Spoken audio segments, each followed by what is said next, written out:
of Imba versus Imba.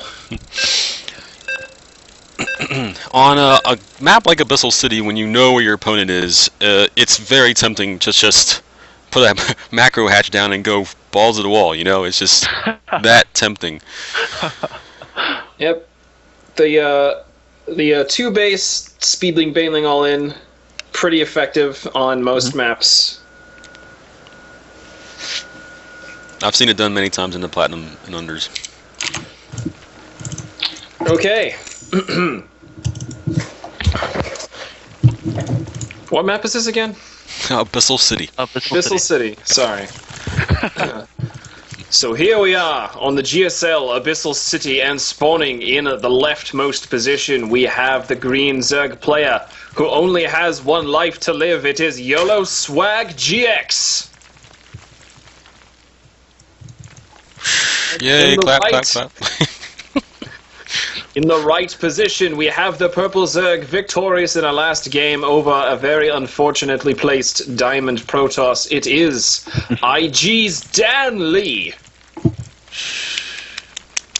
Woo! GVZ on Abyssal City. Like you said, G-base is very, very possible on this map, especially with that close rush distance. It's probably one of the shorter maps in our DayWalker map pool. Besides like Ohana or... Yeah, besides Ohana. Yeah. Yeah, besides Ohana, really, this is a very short distance, base to base, main to main. But if we should get into the late game, expanding to the top middles, bottom middles, rights and lefts, makes it a bit more of a maneuvering situation. There's a lot of high ground, a lot of bushes, blocking vision, a lot of things to take into account. Both players notably going for a pool first, most likely into an expansion afterwards.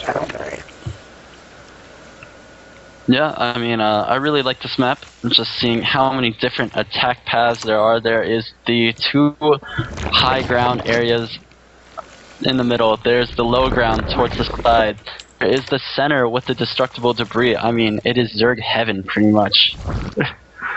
And these two Zergs, I'd like to see how they utilize it. I mean, maybe some speedling run-bys, maybe some, I don't know, just run-bys in general, flanking, anything cool like that.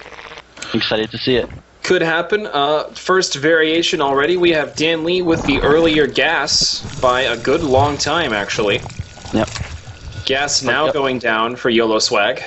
Yeah, YOLOSwag does get the queen out first, so he will have that initial inject somewhere. Oh yeah, it's still being made. Anyway. Somewhere he will inject things. After the queen pops up, and there it is, and there's the inject almost instantly. Boom, on the macro. Excellent. Bing, bang. Yeah. And there is the Artosis Bot 2000. Ah, yes. The automaton. Yeah. Not the Artosis. Saying hello to YOLOSwag's queen, who is now going after DanLee's Overlord, and it's going to wisely take the high ground where it cannot be seen.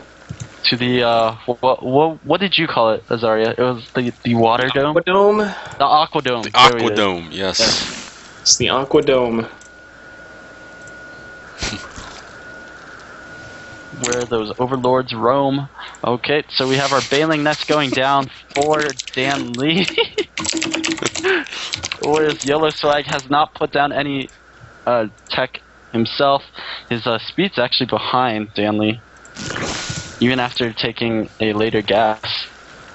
That's interesting, but he is going to have the Baneling Nest, so his defense should be more than prepared for anything that YOLOSwag might throw his way.